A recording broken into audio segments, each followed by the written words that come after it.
السلام علیکم۔ ذیقعدہ کے چاند کی پیدائش ہو گئی۔ سوال یہ ہے کہ چاند کب اور کس دن نظر آئے گا؟ ماہرین فلکیات نے بڑی پیشگوئی کر دی۔ کیا آپ حالات حاضرہ سے آگاہی حاصل کرنا چاہتے ہیں؟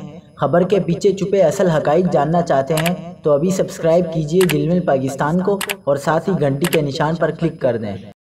آپ کو بتاتے چلیں کہ ماہ ذیقعدہ 1443 کے چاند کی رؤیت کے لیے رؤیت ہلال کمیٹی کا اجلاس کل منگل کی شام کو ہوگا۔ نئے اسلامی ماہ کے چاند کی پیدائش عالمی معیاری وقت کے مطابق پیر 30 مئی کو 11:30 پر ہو چکی ہے۔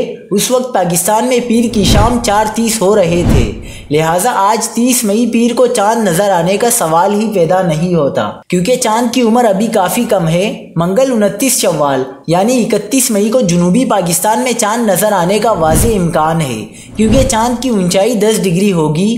چاند نظر آنے کے لیے جو شرائط ہیں وہ پوری ہو چکی ہوں گی، البتہ موسم کی خرابی و دیگر عوامل کی وجہ سے ان علاقوں میں بھی چاند نظر آنے میں مشکل پیش آ سکتی ہے۔ ماہرین فلکیات کے مطابق کل منگل کو چاند نظر آنے کا قوی امکان ہے۔ یوں پاکستان، انڈیا اور بنگلہ دیش میں 1 جون بدھ کو 1 ذیقعدہ ہو سکتی ہے انشاءاللہ۔